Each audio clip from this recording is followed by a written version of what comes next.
তো কেমন আছো সবাই? আশা করি সবাই ভালো আছো। আমরা আজ আলোচনা করব ইকুইপোটেনশিয়াল সারফেস বা সমবিভব তল সম্পর্কে। তো সমবিভব তল বা ইকুইপোটেনশিয়াল সারফেস সম্পর্কে জানার আগে আমাদের বিভব বা পোটেনশিয়াল কাকে বলে জানা প্রয়োজন।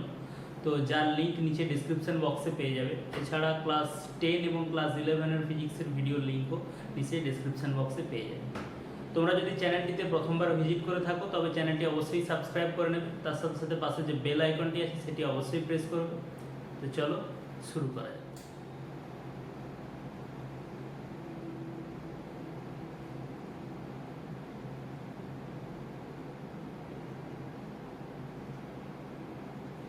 ইকুইপোটেনশিয়াল সারফেস বা সমবিভব তল।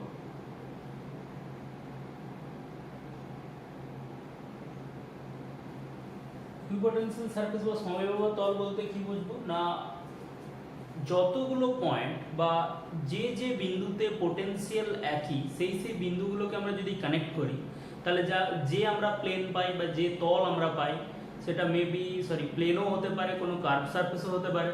তো আমরা সেইটিকে বলবো কি, সেই তলটিকে আমরা বলবো সমবিভব তল। অর্থাৎ যেমন আমরা যদি এক্সাম্পল হিসেবে নিই, যদি কোনো একটি জায়গায় যদি পয়েন্ট চার্জ থাকে, তো সাপোজ এখানে আমাদের একটা পয়েন্ট চার্জ রয়েছে প্লাস কিউ। তো প্লাস কিউ আধানের জন্য আমাদের r ডিস্টেন্স দূরে এই পয়েন্টে পোটেনশিয়াল কত হয় না আমরা অলরেডি ক্যালকুলেশন করে নিয়েছি, q/4πε r।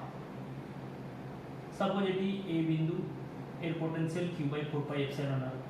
আমরা যদি ঠিক একই রকম r ডিস্টেন্স দূরে যদি আমরা আরেকটি বিন্দু নিই, সেটির বিন্দু যদি নাম b হয়, তো তার পোটেনশিয়াল কত হয় সেম q/4πε r। আমরা যদি আমরা r ডিস্টেন্স দূরে আরেকটি বিন্দু যদি নিই, সেখানেও কত না same vc that is equal two q/4πε r।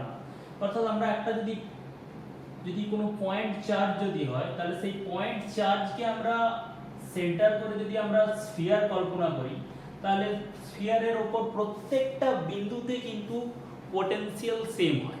কারণ কি না, সেন্টার থেকে আমরা যদি ওই স্ফিয়ারের সেন্টারে যদি আমরা চার্জ রাখি, তাহলে সেই চার্জ থেকে স্ফিয়ারের উপর প্রত্যেকটা বিন্দুর দূরত্ব কত হয় না r। যেহেতু প্রত্যেকটি বিন্দুর দূরত্ব r, সেহেতু আমরা বলতে পারি যে প্রত্যেকটা পয়েন্টের পোটেনশিয়াল কত হবে q/4πε r।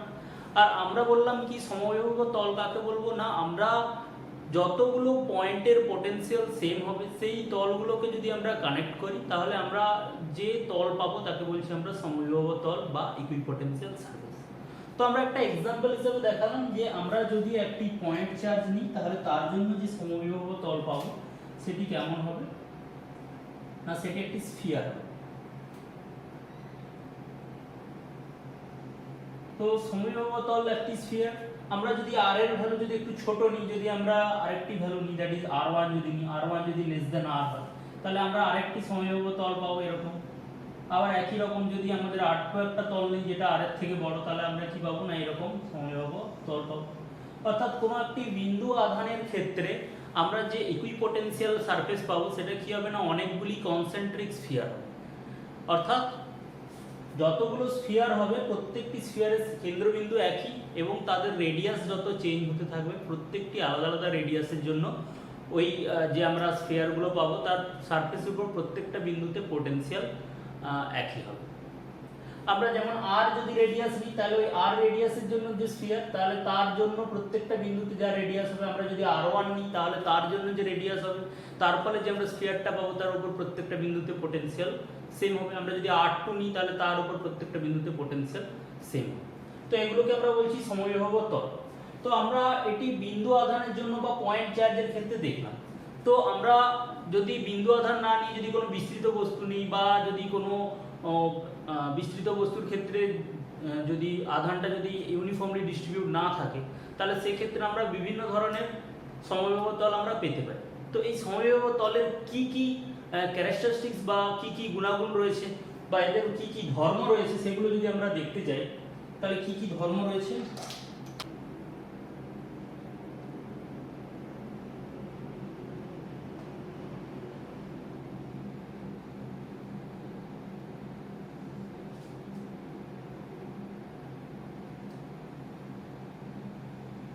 potential difference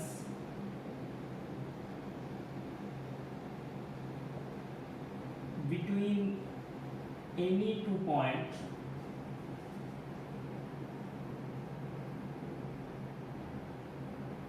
on a equipotential surface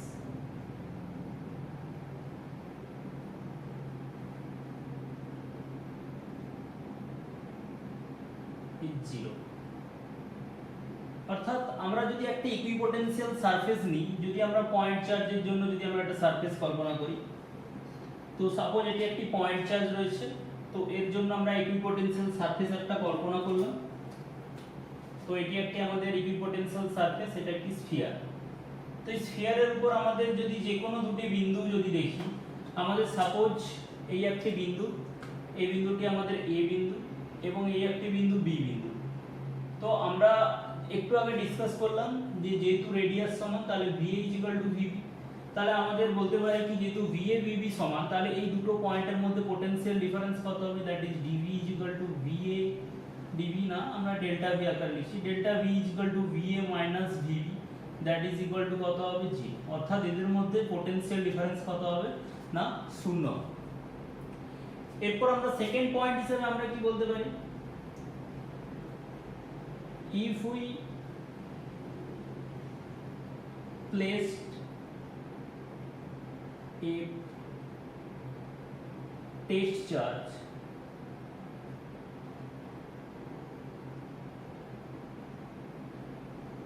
Q0 on any point of the equipotential surface,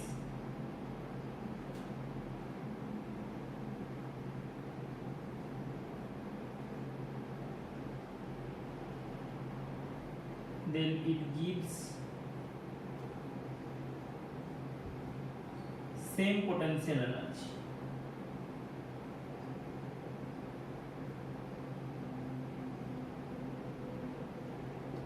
আমরা যদি যে কোনো একটি টেস্ট চার্জকে যদি আমরা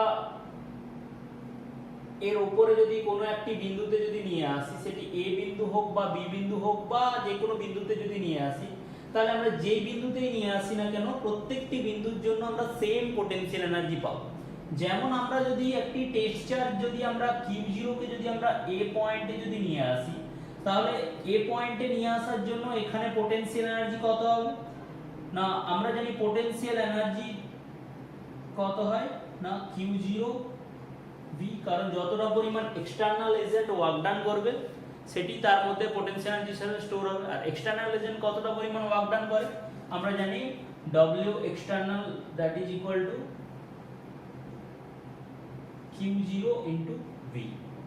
তাহলে আমরা যদি A পয়েন্টে নিয়ে আসি তাহলে কত হবে Q0 V, আবার যদি B পয়েন্টে নিয়ে আসি তাহলেও কত হবে Q0 V, কারণ কি না A পয়েন্ট আর B পয়েন্টের পোটেনশিয়াল কি হবে সেম হবে। এবং আমরা যদি A থেকে B তে যদি মুভও করাই তাহলেও কিন্তু এর কোনো পোটেনশিয়াল এনার্জি চেঞ্জ হবে না। আমরা যদি থার্ড পয়েন্ট লক্ষ্য করি,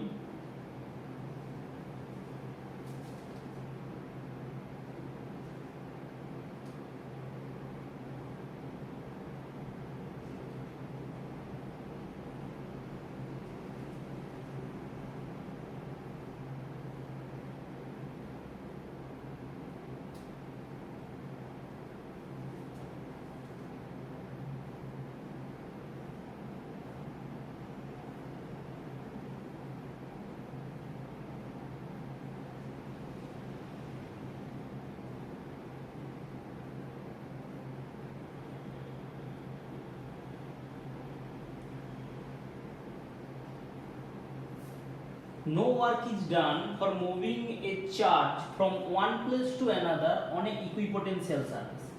আমাদের ইকুইপোটেনশিয়াল সারফেসের উপর আমরা যদি একটি চার্জকে যদি একটি বিন্দু থেকে যদি আরেকটি বিন্দুতে যদি আমাকে মুভ করাতে হয়, তাহলে সেক্ষেত্রে এক্সটার্নাল এজেন্টকে কোনো ওয়ার্ক ডান করতে হয় না। আমরা সাপোজ এখানে একটি সি বিন্দু রয়েছে, এই সি বিন্দুতে কোনো একটি আধান রয়েছে, সাপোজ যে আধানটি রয়েছে সেটির মান হলো কিউ ড্যাশ। তো আমরা এই সি বিন্দু থেকে যদি আধানকে যদি আমরা মুভ করাই এ বিন্দুতে, তাহলে সেক্ষেত্রে আমাদের ওয়ার্ক ডান কত হবে, আমরা সি থেকে যদি এ তে যদি মুভ করাই তাহলে এক্সটার্নাল এজেন্ট দ্বারা কতটা পরিমাণ ওয়ার্ক ডান করতে হবে না জিরো, কোনো ওয়ার্ক ডান হবে না। তার কারণ কি না আমরা জানি that is work done by external agent আমরা কোথা থেকে কোথায় মুভ করাতে যাচ্ছি, আমরা সি থেকে এ তে মুভ করাতে যাচ্ছি, সি টু এ। তো সি টু এ যদি আমরা মুভ করাতে চাই তাহলে সেক্ষেত্রে আমাদের ফর্মুলা কি রয়েছে না Q0, আচ্ছা আমরা টেস্ট চার্জ নিয়েছি Q ড্যাশ, তাহলে Q dash VA minus VC। তো আমাদের এই যদি ফর্মুলাটা যদি আমরা লক্ষ্য করি তাহলে যেহেতু VA এবং VC সমান, যেহেতু ইকুইপোটেনশিয়াল সারফেস, তাহলে আমরা বলতে পারি কি VA ইকুয়ালস টু VC। যেহেতু VA ইকুয়ালস টু VC সেহেতু আমরা বলতে পারি কি that is W external C to A that is equal to 0। অর্থাৎ এক্সটার্নাল এজেন্টকে কতটা পরিমাণ ওয়ার্ক ডান করতে হবে না 0। আমরা যদি সমবিভব তল বা ইকুইপোটেনশিয়াল সারফেসের যে কোনো একটি বিন্দু থেকে যদি আমরা একটি চার্জকে যদি অন্য কোনো বিন্দুতে নিয়ে যাই তাহলে কোনো কৃতকার্য করার প্রয়োজন হয় না। নেক্সট আমরা যদি 4 নম্বর পয়েন্ট লক্ষ্য করি,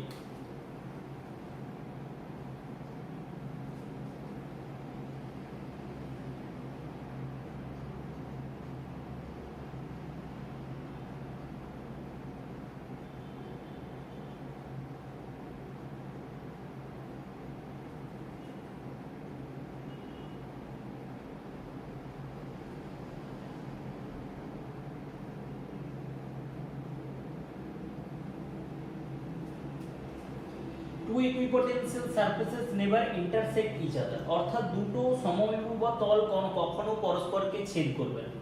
আমরা যদি ধরে নিই দুটি সমবিভব তল রয়েছে তো তারা ইন্টারসেক্ট যদি করে তাহলে আমরা একটি কমন পয়েন্ট পাবো, কারণ যদি দুটো তল ইন্টারসেক্ট করে তাহলে আমরা কমন পয়েন্ট পাবো, অনেকগুলো আমরা কমন পয়েন্ট পাবো। তাহলে অনেকগুলো যদি আমরা কমন পয়েন্ট যদি পাই তাহলে কি হবে না ওই কমন পয়েন্ট বরাবর প্রত্যেকটি বিন্দুতে, অর্থাৎ আমাদের এই একটি তল রয়েছে এবং আমরা ধরে নিলাম এটি একটি সমবিভব তল এবং এর প্রত্যেকটি বিন্দুতে আমাদের সাপোজ পোটেনশিয়াল VA। আমরা কি করলাম আরেকটি তল রয়েছে এইভাবে, তো এরা ইন্টারসেক্ট করেছে। তো এরা যদি ইন্টারসেক্ট করে তাহলে আমরা কতগুলো নাম্বার অফ পয়েন্ট পাবো, যেগুলো কি করছে না বোধ দুটো সমবিভব তলের মধ্যেই রয়েছে। আমরা ধরে নিচ্ছি যে আমরা কালো কালারের যে সমবিভব তলটি ড্র করেছি তার পোটেনশিয়াল VB। তাহলে আমাদের যে পয়েন্টে ইন্টারসেক্ট করেছে দুটো প্লেন, এক্ষেত্রে আমরা প্লেন ড্র করেছি, সেটি প্লেন না হয়ে অন্য কিছু হতে পারে। তো ওই দুটি তল যখনই আমাদের ইন্টারসেক্ট করেছে আমরা অনেকগুলো নাম্বার অফ পয়েন্ট পেয়েছি, তাহলে প্রত্যেকটি পয়েন্টে যেহেতু দুটো প্লেনের উপরই অবস্থিত তাহলে প্রত্যেকটা পয়েন্টে পোটেনশিয়াল দুটো পোটেনশিয়াল হবে VA এবং VB। কিন্তু আমরা জানি একটি পয়েন্টে একটি মাত্র পোটেনশিয়াল হয়, কখনো দুটো পোটেনশিয়াল হওয়া সম্ভব নয়। আমরা জানি পোটেনশিয়াল স্কেলার কোয়ান্টিটি এবং একটি পয়েন্টে পোটেনশিয়াল কত হয় না যতগুলো চার্জের জন্য পোটেনশিয়াল সৃষ্টি হচ্ছে তাদের সিম্পল যদি আমরা বীজগাণিতিক যোগ করি সেটি হয় তার সেই পয়েন্টের পোটেনশিয়াল। কিন্তু একই পয়েন্টে আমরা দেখছি যে VA পোটেনশিয়াল আবার VB পোটেনশিয়াল, তাহলে সেটা কখনো হতে পারে না। তোমরা যদি বলো যে না তাহলে তো VA VB দুটো রয়েছে তাহলে তো যোগ হয়ে ওই পয়েন্টগুলোর পোটেনশিয়াল VA প্লাস VB হবে, তাহলে VA প্লাস VB যদি ওই পয়েন্টের পোটেনশিয়াল হয় তাহলে VA এর রেসপেক্টে দেখলে তাহলে ওটি আর সমবিভব তল থাকবে না। কারণ কি না ওই পয়েন্টে পোটেনশিয়াল কত আছে সমস্ত জায়গাতে ওই বিন্দুগুলো ছাড়া প্রত্যেকটি বিন্দুতে VA, আবার ওই বিন্দুগুলোতে পোটেনশিয়াল কত VA প্লাস VB, তার মানে নিশ্চয়ই ওটি সমবিভব তল নয়। আর সমবিভব তল যেহেতু নয় সেহেতু আমরা বলতেই পারি যে তারা পরস্পরকে ইন্টারসেক্ট করতে পারে। অর্থাৎ আমরা আবার ঘুরিয়ে ফিরিয়ে বলতে পারি সমবিভব তল পরস্পরকে কখনো ইন্টারসেক্ট করে না। এরপর আমরা নেক্সট যে একদম ইম্পর্টেন্ট যে পয়েন্টটি রয়েছে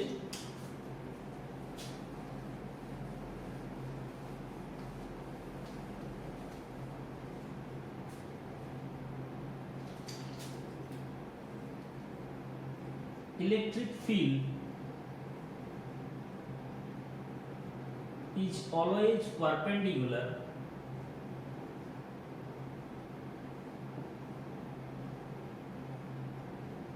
to ইকুইপোটেনশিয়াল সারফেস।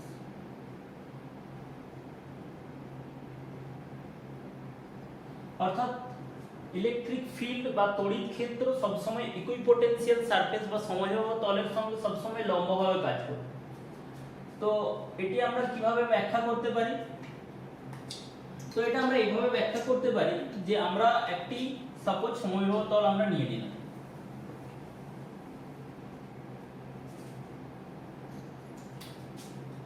একটি সমবাহু তল আমরা ড্র করলাম।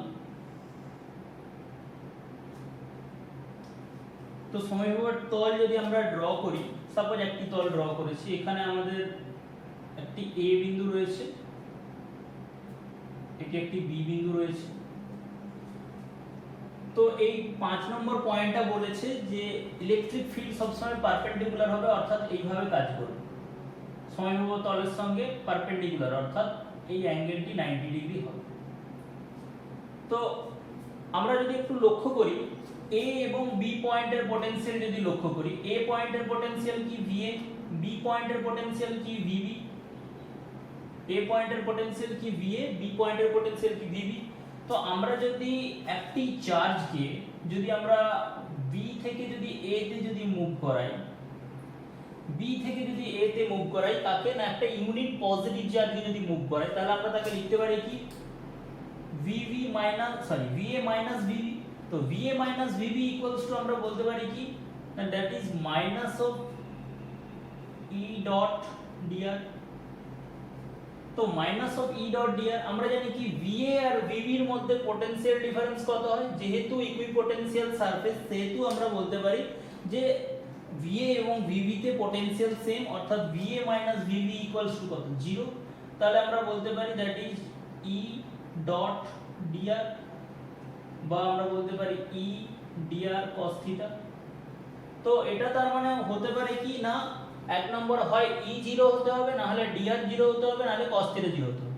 আমরা যদি মুভ না করাই তাহলে dr equals to 0, dr equals to 0, তাহলে dr যদি আমাদের যদি মুভ না করে তাহলে আমাদের dr 0 হচ্ছে। dr মানে কি, এইটি হলো dr, বা আমাদের ইলেকট্রিক ফিল্ড 0 হবে, না হলে আমাদের cos theta 0 হবে। তাহলে প্রশ্ন হচ্ছে কোনটির ভ্যালু 0 হবে না, ইলেকট্রিক ফিল্ডের ভ্যালু 0 হতে পারে না, কারণ কি যেহেতু পটেনশিয়াল রয়েছে তাহলে ইলেকট্রিক ফিল্ড 0 হতে পারে না। আচ্ছা, এবার আমাদের dr কি 0 হবে না, VA আর VB দুটো আলাদা পয়েন্ট। dr কখন 0 হতো, যদি A এবং B পয়েন্ট যদি একই জায়গায় অবস্থিত হতো, অর্থাৎ A এবং B দুটো পয়েন্টই যদি একে অপরের উপর যদি অবস্থিত হতো, তাহলে কি হতো না, that is dr equals to 0। এদের মধ্যে কোনো ডিসটেন্সই নেই, কিন্তু এদের মধ্যে কি আছে না ডিসটেন্স রয়েছে, তার মানে dr নট ইকুয়াল টু 0, তার মানে অবশ্যই কি হবে না cos theta that is equal to 0 হবে। তাহলে cos theta that is equal to 0 হবে, তার কথার অর্থ কি না থিটা ইকুয়ালস টু অবশ্যই 90 ডিগ্রি হবে। থিটা ইকুয়ালস টু 90 ডিগ্রি কথার অর্থ E এবং dr, অর্থাৎ ইলেকট্রিক ফিল্ড এবং dr মানে A এবং B এর মধ্যে যে কানেক্টিং ডিসটেন্স, তো তাদের মধ্যে অ্যাঙ্গেল কত হবে, অবশ্যই 90 ডিগ্রি হবে। অর্থাৎ ইলেকট্রিক ফিল্ড সবসময় সমবাহু তলের সঙ্গে লম্বভাবে কাজ করবে। তো যদি আমরা বলি যে না, আমরা যদি একটি এটিতে অর্থাৎ প্লেন সারফেস রয়েছে, আমরা যদি কোনো কার্ভ সারফেস রাখি, তো কার্ভ সারফেস বলতে আমরা एग्जांपल হিসেবে নিতে পারি একটি পয়েন্ট চার্জের জন্য কার্ভ সারফেস হয়, আমরা অলরেডি জানি। তো একটি পয়েন্ট চার্জের জন্য আমরা কার্ভ সারফেস ড্র করলাম, এখানে আমাদের একটি পয়েন্ট চার্জ রয়েছে, তো আমরা একটি কার্ভ সারফেস আমরা ড্র করব।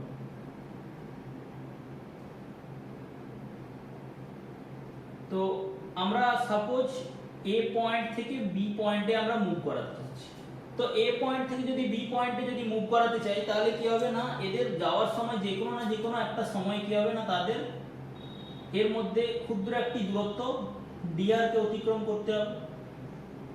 তো ক্ষুদ্র একটি দূরত্ব dr কি, সেটি অবশ্যই কি না ট্যানজেন্ট হবে না। আমরা যদি A থেকে B তে যাই, কখনো এখানে আসবো, কখনো এখানে আসবো, কখনো এখানে আসবো, তার মানে কি হবে না A থেকে B পয়েন্ট বরাবর যদি আমাকে মুভ করতে হয়, তাহলে কি হবে না, একটি স্ফিয়ারের ক্ষেত্রে যদি অর্থাৎ স্ফেরিক্যাল সারফেসটি যদি ইকুইপোটেনশিয়াল হয়, তাহলে অবশ্যই তাকে কি করতে হবে না, ওই স্ফিয়ারের যে কার্ভ রয়েছে তার ট্যানজেন্ট বরাবর মুভ করতে হবে।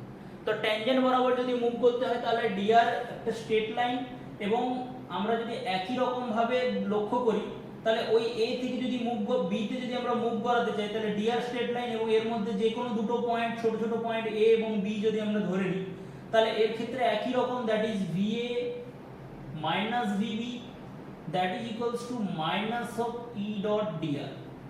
তো সেম A এবং B দুটো স্মল ডিসটেন্স অ্যাপার্ট দুটো পয়েন্ট, তাদের মধ্যে স্মল ডিসটেন্স কত dr, তাহলে dr জিরো না, ইলেকট্রিক ফিল্ড রয়েছে, তাহলে ইলেকট্রিক ফিল্ড যেহেতু রয়েছে তাহলে VA মাইনাস VB কেন জিরো হলো না, সেম জিনিস যে cos theta equals to zero হবে, তো cos থিটা যদি জিরো হয় তার মানে থিটা ইকুয়ালস টু 90 ডিগ্রি হবে। তো আমরা এইভাবে আমরা বলতে পারি। তার মানে সবসময় কি হবে না 90 ডিগ্রি অ্যাঙ্গেল বরাবর ইলেকট্রিক ফিল্ড কাজ করবে সমবিবাহ তলের সঙ্গে। আমরা আরো ব্যাখ্যা করতে পারি এইভাবে না, আমরা একটু আগে ক্যালকুলেশন করলাম কি না, that is dw equals to f dot dr, আমরা জানি। তো dw মানে কি ওয়ার্ক ডান, dr পরিমাণ যদি আমরা সরাই এবং যদি f ফোর্সের জন্য, তাহলে তার জন্য কতটা পরিমাণ ওয়ার্ক ডান হয় dw। তাহলে আমরা কি করলাম, যদি dr পরিমাণ যদি ইকুইপোটেনশিয়াল সারফেসের উপর যদি আমরা dr পরিমাণ ডিসটেন্স যদি আমরা সরিয়ে দিই তাহলে কি হবে না, তার ওয়ার্ক ডান কত dw। আর আমরা এক্ষুনি জানলাম ইকুইপোটেনশিয়াল সারফেসের উপর আমরা যদি একটি পয়েন্ট থেকে যদি আরেকটি পয়েন্টে যদি আমরা মুভ করাই তাহলে সেক্ষেত্রে ওয়ার্ক ডান কত হয় জিরো।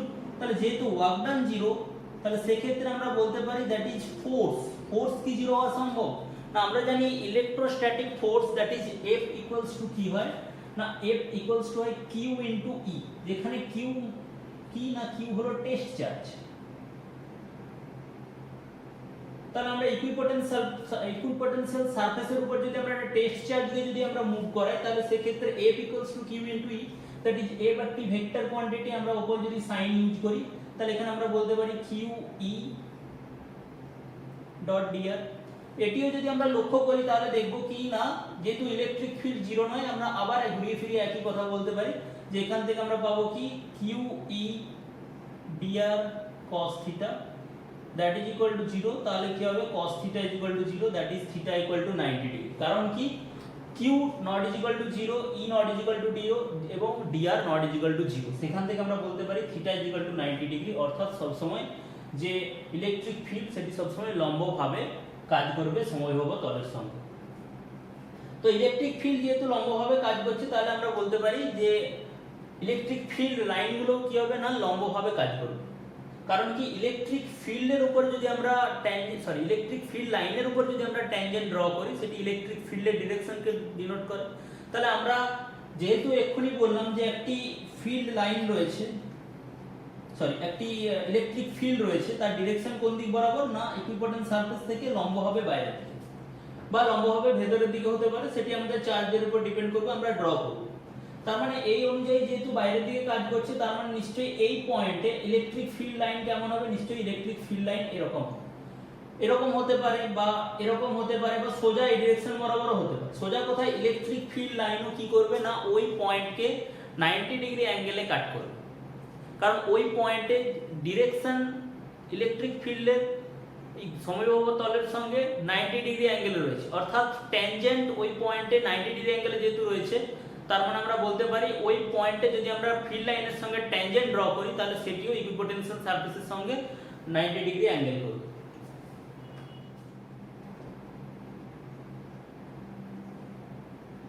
যদি কোনো একটি পজিটিভ চার্জ থাকে তো পজিটিভ চার্জের জন্য আমরা জানি কি না যে পয়েন্ট চার্জ যদি হয় তার জন্য অবশ্যই ইকুইপোটেনশিয়াল যে সারফেস গুলো হবে আমরা এক্ষুনি বললাম স্ফেরিক্যাল সারফেস হবে। তো সেটি পজিটিভ চার্জ হোক বা নেগেটিভ চার্জ হোক তাহলে আমরা বলতে পারি এটি একটি ইকুইপোটেনশিয়াল সারফেস, আবার এটি একটি ইকুইপোটেনশিয়াল সারফেস, আবার এটি একটি ইকুইপোটেনশিয়াল সারফেস। তাহলে এগুলো এক একটি ইকুইপোটেনশিয়াল সারফেস। তো ইকুইপোটেনশিয়াল সারফেস এবং যেহেতু পয়েন্ট চার্জ এগুলো অবশ্যই স্ফেরিক্যাল শেপের হবে এবং কনসেন্ট্রিক হবে। আমরা আবার এক্ষুনি জানালাম কি না যে ইলেকট্রিক ফিল্ড লাইনগুলো কেমন ভাবে কাট করবে না ওই পয়েন্টে পার্টিকুলার সমবিবাহ তলের ওই পয়েন্টে 90 ডিগ্রি অ্যাঙ্গেলে কাট করবে, অর্থাৎ ওই ফিল্ড লাইনের ট্যানজেন্ট 90 ডিগ্রি অ্যাঙ্গেলে কাট করবে। তো আমরা বলতে পারি আমরা আবার জানি যে পয়েন্ট চার্জ থেকে ফিল্ড লাইনগুলো কেমন বেরোয় না বাইরের দিকে বেরোয়। তো আমরা যদি এখানে যদি আরো যদি কাছাকাছি যদি ফিল্ড লাইন ড্র করি, সাপোজ এটি একটি ফিল্ড লাইন নয়, আমরা যদি একটি সমবিবাহ তল যদি ড্র করি, এটি একটি সমবিবাহ তল, তো এখান থেকে যদি আমরা লম্বভাবে যদি ড্র করি তার মানে অবশ্যই কি হবে না এইভাবে আমাদের যেহেতু পজিটিভ চার্জ ফিল্ড বাইরের দিকে কাজ করবে, এইভাবে আমাদের বাইরের দিকে কাজ করবে। প্রত্যেকটি ইকুইপোটেনশিয়াল সারফেসকে 90 ডিগ্রি অ্যাঙ্গেলে কাট করবে, প্রত্যেকটি ইকুইপোটেনশিয়াল সারফেসকে 90 ডিগ্রি অ্যাঙ্গেলে কাট করবে। এই যে অ্যাঙ্গেলটি রয়েছে এই অ্যাঙ্গেলগুলো প্রত্যেকটি 90 ডিগ্রি এবং যেহেতু পজিটিভ চার্জ সেহেতু বাইরের দিকে কাজ করবে। এটি 90 ডিগ্রি, এটি 90 ডিগ্রি, প্রত্যেকটি অ্যাঙ্গেল কত হবে না 90 ডিগ্রি হবে। তো সিমিলার যদি আমরা নেগেটিভ চার্জের জন্য যদি আমরা লক্ষ্য করি তো নেগেটিভ চার্জের জন্য কেমন হবে না, এখানে যদি আমরা একটা নেগেটিভ চার্জের জন্য ড্র করি তাহলে তার ক্ষেত্রেও একই রকম হবে, কারণ ইকুইপোটেনশিয়াল সারফেস কি হবে না যেহেতু পয়েন্ট চার্জ তাহলে কি হবে একই রকম কনসেন্ট্রিক স্ফিয়ার, একই রকমের কনসেন্ট্রিক স্ফিয়ার। এইভাবে কনসেন্ট্রিক স্ফিয়ার আমরা যদি ড্র করি এগুলো প্রত্যেকটি এক একটি ইকুইপোটেনশিয়াল সারফেস বা সমবাহু তলকে ডিনোট করছে। তো সমবাহু তলকে যদি ডিনোট করে এবার আমরা ইলেকট্রিক ফিল্ড যদি ড্র করি কেমন হবে না ইলেকট্রিক ফিল্ডের ডিরেকশন নেগেটিভ চার্জের ক্ষেত্রে কোন দিকে হয় ভেতরের দিকে, তাহলে আমরা কেমন আঁকবো না এমন ভাবে ড্র করতে হবে যেন 90 ডিগ্রি অ্যাঙ্গেল করে, তার মানে এটি 90 ডিগ্রি, এইভাবে এটি 90 ডিগ্রি,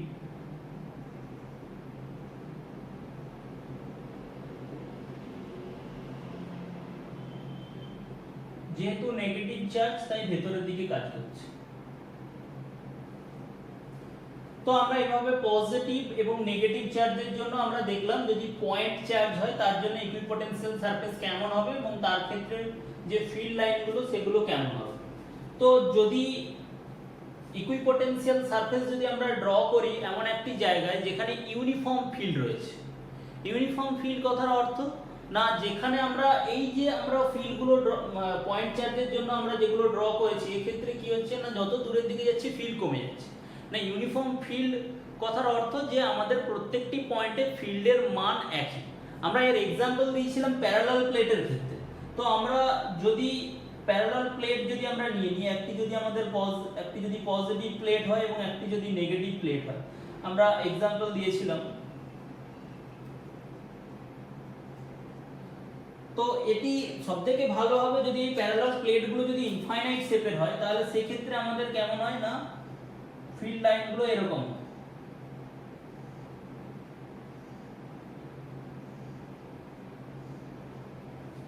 এই ধরনের আমরা ফিল্ড লাইন পাই।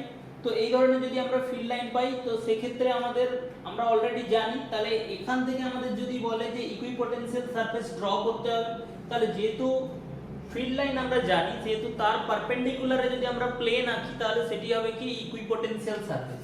তাহলে এর ইকুইপোটেনশিয়াল সারফেস কেমন হবে না এরকম একটি প্লেন হবে।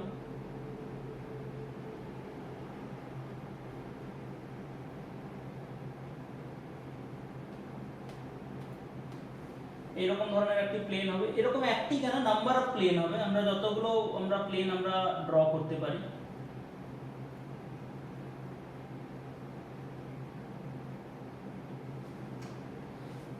এই প্লেনগুলো প্রত্যেকটি পয়েন্টে কি হয় না পোটেনশিয়াল সমান। তাহলে আমরা এখান থেকে এইভাবে বের করতে পারি যে ইকুইপোটেনশিয়াল সারফেসের জন্য তার প্যারালাল প্লেটের জন্য তার ইকুইপোটেনশিয়াল সারফেস কেমন হচ্ছে। তো এখান থেকে আরেকটা জিনিস মনে হতে পারে যে আমাদের প্লেনগুলো এইভাবে হলো কেন, অর্থাৎ আমাদের যদি এদিকে একটি নেগেটিভ প্লেট থাকে এদিকে একটি পজিটিভ প্লেট থাকে তাহলে তার মাঝে আমাদের সারফেসগুলো এইভাবে এসেছে, তো এইভাবে একটি পরপর এসেছে। তো এটি আসার কারণ কি, কারণ এটি পজিটিভ এটি নেগেটিভ, তো এইভাবে একটি সারফেস আছে এইভাবে একটি সারফেস যে পরপর চলে গেছে। তো এর কারণ হচ্ছে কি না আমরা আগের দিন ডিসকাস করেছিলাম যে যদি আমাদের ইউনিফর্ম যদি ইলেকট্রিক ফিল্ড হয় তাহলে পোটেনশিয়াল সমান কত হয় V = ED, অর্থাৎ পোটেনশিয়াল কথার অর্থ আমরা বলতে চাচ্ছি পোটেনশিয়াল ডিফারেন্স। না এখানে যদি V1 এখানে যদি V2 যদি হয়, সাপোজ এখানে আমাদের পোটেনশিয়াল রয়েছে V1, এখানে যদি পোটেনশিয়াল পার্টিকুলার এই পয়েন্ট বরাবর এই রেখা বরাবর প্রত্যেকটি পয়েন্টে পোটেনশিয়াল যদি V2 হয় তাহলে আমরা বলতে পারি that is V1 - V2 that is equal to E into D। এর কথার অর্থ কি V2 আমরা কেন বললাম, না এই লাইন বরাবর প্রত্যেকটা পয়েন্টে কিন্তু একই পটেনশিয়াল, সেটা আমরা কোথা থেকে বুঝতে পারলাম? না আমরা এখান থেকে বুঝতে পারলাম, যেহেতু ইলেকট্রিক ফিল্ডের মান সমান, তাহলে v1 v2 ed এখান থেকে পেলাম যে প্রত্যেকটা পয়েন্ট অর্থাৎ v1 বরাবর যে আমরা প্লেটটি আমরা রেখেছি সেখান থেকে এখান বরাবর প্রত্যেকটা পয়েন্টের ডিসটেন্স কিন্তু d, যেহেতু ডিসটেন্স d সেহেতু আমরা বলতে পারি প্রত্যেকটি পয়েন্টে যেহেতু ডিসটেন্স d আমরা ক্যালকুলেশন করে দেখেছি অলরেডি, যার লিংক তোমরা নিচে ডেসক্রিপশন বক্সে পেয়ে যাবে। আমরা ইলেকট্রিক ফিল্ড আর ইলেকট্রিক পোটেনশিয়ালের মধ্যে রিলেশন বের করেছিলাম, সেখানে আমরা ক্যালকুলেশন করেছিলাম যে আমাদের যেহেতু ডিসটেন্স আমাদের সেম সেহেতু আমরা বলতে পারি প্রত্যেকটা পয়েন্টের মধ্যে দুজনের মধ্যে প্রত্যেকটা পয়েন্টের মধ্যে আমাদের পোটেনশিয়াল ডিফারেন্স সেম। তার মানে কি v1 যেহেতু কনস্ট্যান্ট তাহলে v1 v2 যেহেতু ed, তার মানে প্রত্যেকটা পয়েন্টে পোটেনশিয়াল সমান, তার প্রত্যেকটা পয়েন্টে যেহেতু পোটেনশিয়াল সমান সেহেতু আমরা ওই d ডিসটেন্স জুড়ে আমাদের যদি একটা প্লেন কল্পনা করি তাহলে ওই প্লেনের উপর প্রত্যেকটা পয়েন্টে পোটেনশিয়াল সমান, যেহেতু প্রত্যেকটা পয়েন্টে পোটেনশিয়াল সমান সেহেতু আমরা ওটিকে যদি আমরা জুড়ে দিই তাহলে সেটা আমরা একটা ইকুইপোটেনশিয়াল সারফেস আমরা পাবো।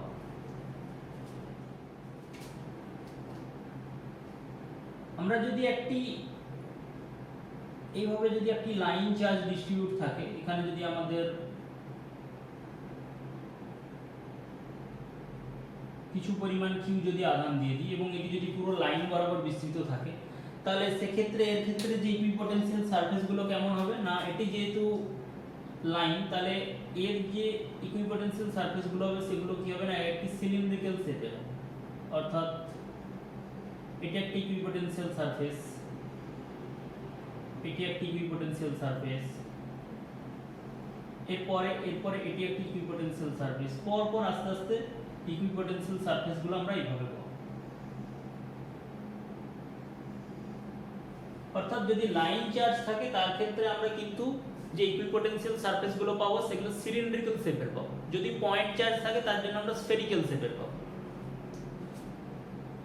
এরপর আমরা একটা জিনিস দেখব যে সাপোজ ধরো যে আমরা এখানে একটি পয়েন্ট চার্জ রেখে দিয়েছি, প্লাস কিউ পয়েন্ট চার্জ আমরা রেখে দিলাম। তো প্লাস কিউ পয়েন্ট চার্জ যদি রেখে দিই তাহলে আমরা সাপোজ r1 রেডিয়াস দূরে আমরা একটা কিছু পরিমাণ পটেনশিয়াল পেয়েছি, এটা একটা ইকুইপোটেনশিয়াল সারফেস যার মান ধরো v1। এরপর আমরা কি করলাম? না এর থেকে আরেকটু বেশি রেডিয়াসে অর্থাৎ সাপোজ ধরো r2 রেডিয়াসে আমরা আরেকটি ইকুইপোটেনশিয়াল সারফেস পেলাম,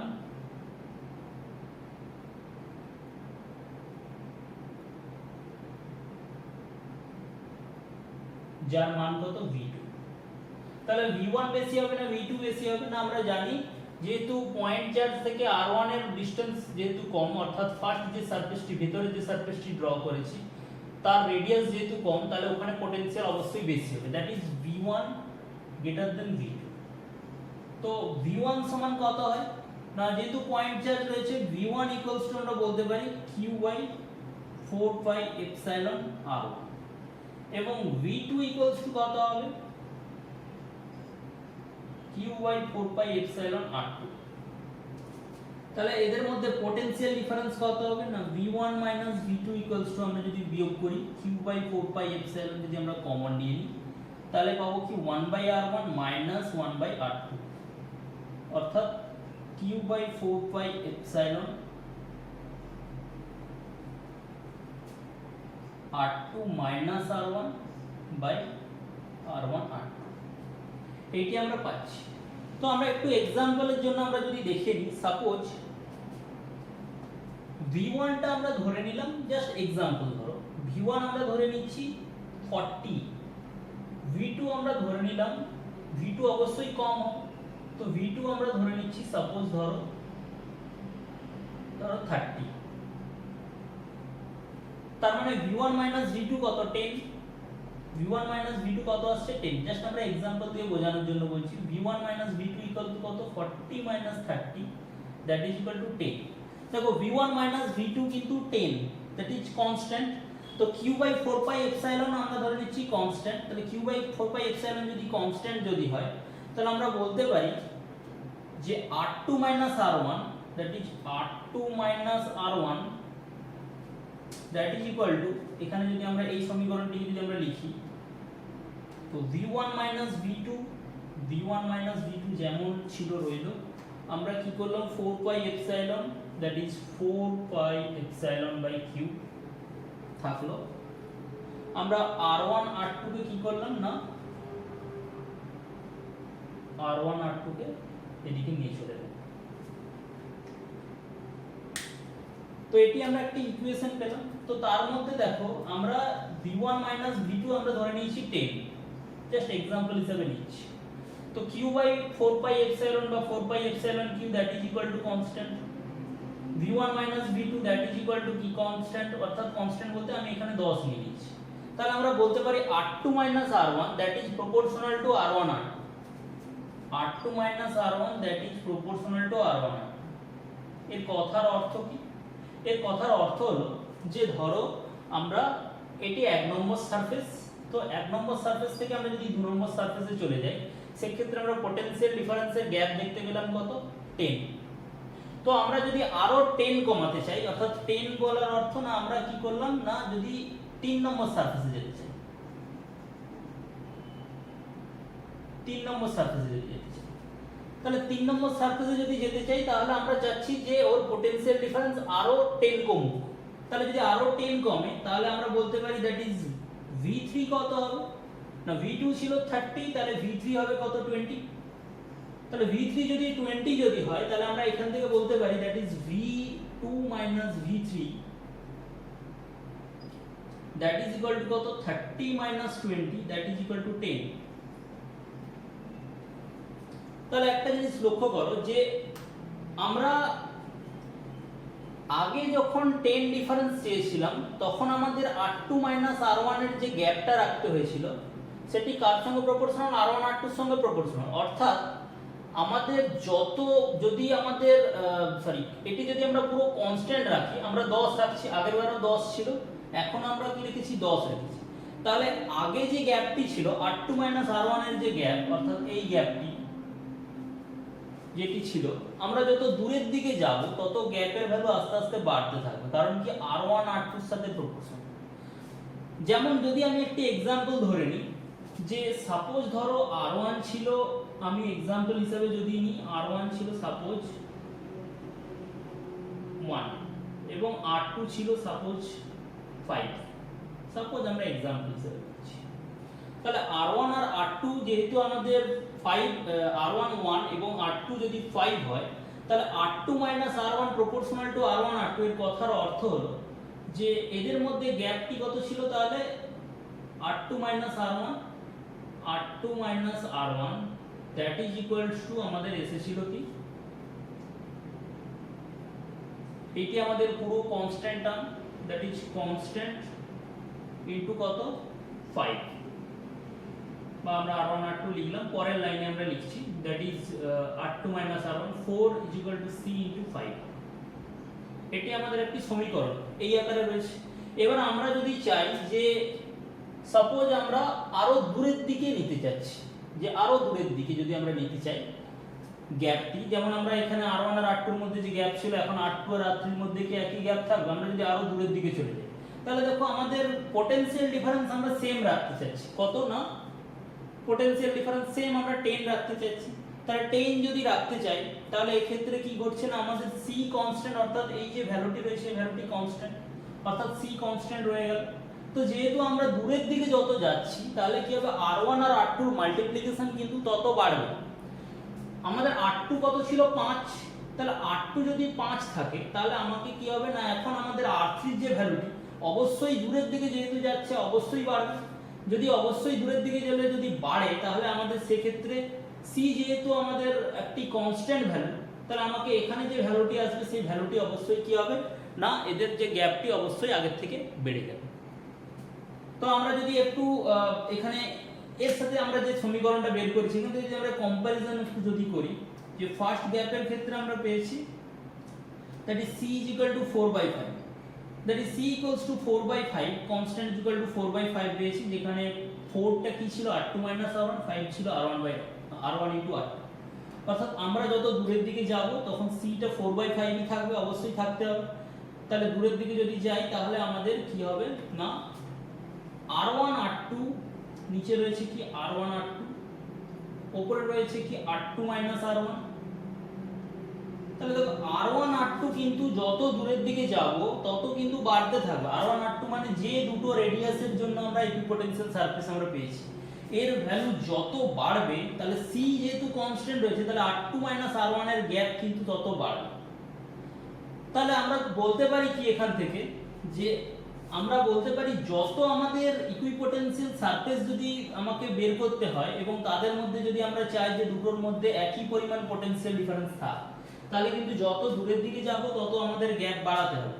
অর্থাৎ আমি যদি একটি ছবি ড্র করে বোঝানোর চেষ্টা করি, যে এখানে আমাদের একটি পয়েন্ট চার্জ রয়েছে, এখানে আমাদের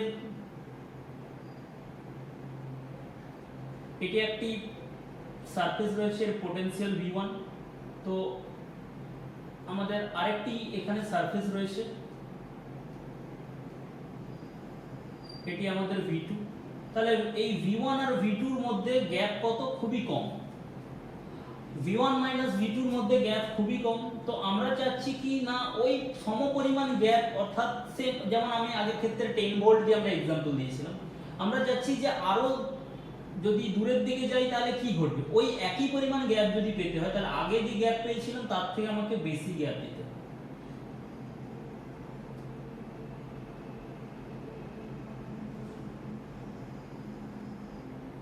আমরা যদি চাই যে আরো দূরের দিকে যদি আমরা একই পটেনশিয়াল ডিফারেন্সের যদি গ্যাপ পেতে চাই, যদি আমরা আরো দূরের দিকে যদি আরো পটেনশিয়াল ডিফারেন্সের একই সেম পটেনশিয়াল ডিফারেন্সের যদি গ্যাপ পেতে চাই, তাহলে আমাদের আরো বেশি গ্যাপ দিতে হবে যদি আমরা আরো দূরে যেতে চাই।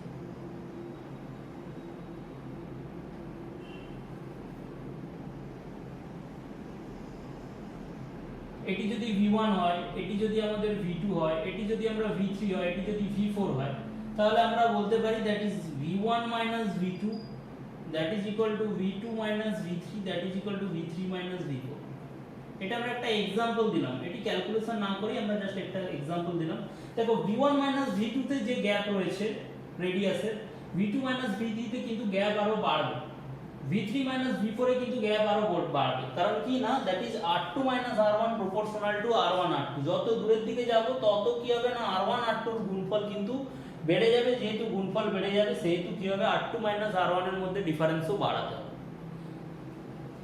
তো আশা করি তোমাদের ভিডিওটি ভালো লেগেছে। যদি ভিডিওটি ভালো লেগে থাকে তাহলে চ্যানেলটি অবশ্যই সাবস্ক্রাইব করে নেবে, এর সাথে লাইক করো, কমেন্ট করো, শেয়ার করো। দেখা হবে পরের নেক্সট ভিডিওতে।